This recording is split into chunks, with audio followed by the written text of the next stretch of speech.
अस्सलाम वालेकुम। Poll to H S official team year. अच्छा स्टूडेंट्स, आज हम बात कर लेते हैं सर्कुलेटरी सिस्टम के बारे में, सर्कुलेटरी सिस्टम की हिस्टोलॉजी के बारे में। मेरी पहले जितने भी चैप्टर हैं सारी की सारी वीडियोस बनी हुई हैं। आप में से अगर कोई देखना चाहता है तो वो चैनल में जाए और वहाँ पे प्लेलिस्ट ओपन करेगा तो उसके अंदर आप हिस्टोलॉजी की वीडियोज़ का एक फ़ोल्डर बना होगा प्लेलिस्ट में।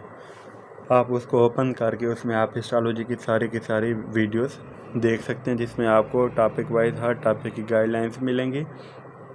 तो स्टूडेंट्स, आज हम बात कर लेते हैं इसमें सर्कुलेटरी सिस्टम के बारे में। तो आप में से स्टूडेंट जिसने भी अभी तक चैनल को सब्सक्राइब नहीं किया, काइंडली चैनल को सब्सक्राइब कर ले ताकि अगले आने वाले जितने भी वीडियोज़ हैं वो आपको मिलते रहें। तो स्टूडेंट्स, आप आज हम बात करते हैं सर्कुलेटरी सिस्टम के बारे में। इसमें हम देखते हैं कि MCQs SCQs के लिए कौन सी चीज़ें कितनी इंपॉर्टेंट हैं सो दैट उसको फॉलो किया जा सके। तो इसमें अगर हम बात करते हैं ब्लड वेस्कुलर सिस्टम के बारे में, लिम्फ वेस्कुलर सिस्टम के बारे में, आपको पता होना चाहिए कि इसके 2 डिवीज़न है सर्कुलेटरी सिस्टम की, और इसमें हमने इसके बारे में पढ़ना होता है।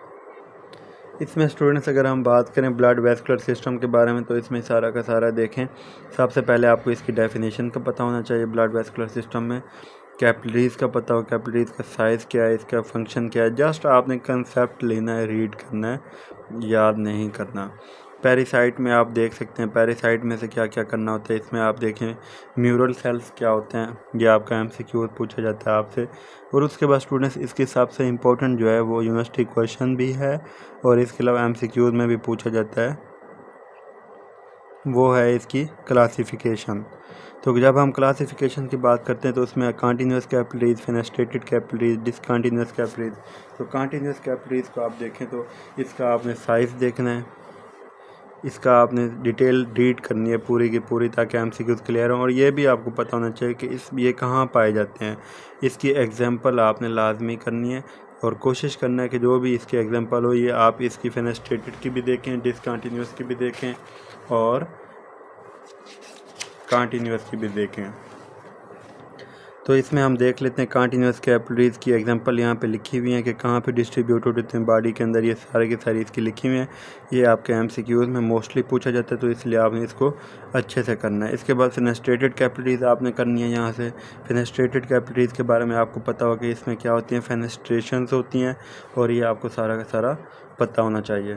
इसके बाद इसको देख लेना है कि क्या होती है, इसका फंक्शन भी लिखा हुआ है कि क्या, सब कुछ इसके बारे में लिखा हुआ है। आपने ये पूरा का पूरा पैराग्राफ पढ़ना है। इसमें आप इसके एग्जांपल भी देख सकते हैं कहाँ कहाँ पाई जाती हैं, ये आपका MCQs में पूछा जाता है। इसके बाद डिसकंटिन्यूस कैपिलरीज की अगर हम बात करें तो इसकी डेफिनेशन देखें और इसकी डिसकंटिन्यूस इसके 2 मेजर फंक्शन देखें, एक ये और एक ये 2 फंक्शन देखें और ये कहाँ पाई जाती हैं, इसके एग्जांपल। तो आपने इसको लाजमी करना है। तो इसमें ये देख लें, ये सारी की सारी इसकी लिखी हुई है। ये आपका MCQs है और बहुत इंपॉर्टेंट MCQs हैं। और इसके अलावा स्टूडेंट्स ये आपसे यूनिवर्सिटी क्वेश्चन भी पूछे जाते हैं।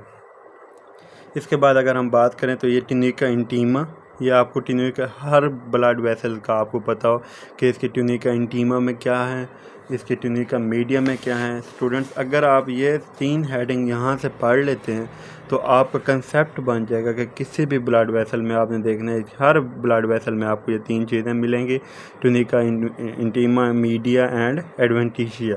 और ये सारा का सारा आपने अच्छे से पढ़ना है।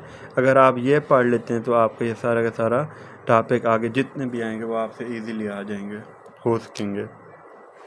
इसमें स्टूडेंट्स अगर हम बात करें आर्टरीज़ की, सबसे पहले कि कौन सी ब्लड वेसल है तो वो आर्टरीज़ हैं। तो आर्टरीज़ में आपने उसका देखना है, आर्टियोल्स हैं, मीडियम साइज़ आर्टरीज़ हैं, लार्ज साइज़ आर्टरीज़ हैं। और आर्टियोल्स की बात करेंगे, आर्टियोल्स का इंटीमा देखेंगे, ट्यूनिका मीडिया देखेंगे, एडवेंटिशिया देखेंगे। ये सारा का सारा आपने देखना है आर्टियोल्स का कि कौन से, यही आपके MCQs बनते हैं कि इंटीमा में कौन से मसल्स या फाइबर्स या क्या पाया जाता है, मीडिया में क्या पाया जाता है और कितने पाए जाते हैं। ये सारी चीज़ें आपको पता होनी चाहिए। और इसके अलावा मसल्स हैं तो कौन से मसल्स हैं और उनकी कौन सी लेयर्स हैं, कितनी लेयर्स हैं। जैसे मिसाल के तौर पे मैं यहाँ से देख लेता हूँ 5 लेयर्स ऑफ स्मूथ मसल। ये आप थारोली पढ़ेंगे तो आपसे MCQs अटैम्प्ट होंगे। अगर मैं इसमें टॉपिक में से बात करूँ, इस चैप्टर में से बात करूँ, तो इसमें से 10 MCQs में से मतलब 2 MCQs आने का चांस होता है। तो इसलिए आपने इस चैप्टर को अच्छे से करना है ताकि आपका एक कंसेप्ट अच्छा हो जाए और कंसेप्ट बना रहे।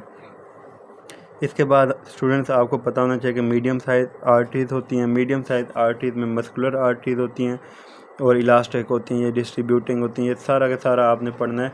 और स्टूडेंट्स आपको पता होना चाहिए कि ये जो डायग्राम बनी हुई है ये आपकी ड्रा करने के लिए आती हैं आर्टरी एंड वेन की। तो ये आपने लाजमी करनी है, ड्रा करके जानी। हिस्टोलॉजिकली आपको ये डायग्राम ड्रा करने के लिए पूछी जाती हैं और मोस्टली आपकी आती भी यही हैं। तो ये देखें, अगर हम बात करें इसमें टुनिका इंटीमा है, इंटरनल इलास्टिक लैमिना है, टुनिका मीडिया है, एडवेंटिशिया है। वही बात है जो मैं आपको पहले कर चुका हूँ कि आपने सारे टॉपिक ये जितने भी हैं आपने अच्छे से रीड करने हैं। इसके में इंटीमा देखना है, मीडिया देखना है, एडवेंटिशिया देखना है कि किस में कितने फाइबर्स, कितने मसल्स, कौन से मसल्स फाइबर्स पाए जाते हैं। ये आपके MCQs होंगे। इसके बाद लार्ज आर्टरीज, ये भी आपका क्वेश्चन आता होता है मोस्टली उसके लिए ड्रा करने के लिए, तो आपने इसको लाजमी देख लेना है। इंटीमा का पता हो, मीडिया का पता हो, स्टूडेंट्स आपको इलास्टिक आर्टरीज का पता हो। अक्सर ये जो डिफरेंस आपका पेपर में आता है वो हिस्टोलॉजिकल डिफरेंस आता होता है, इलास्टिक आर्टरीज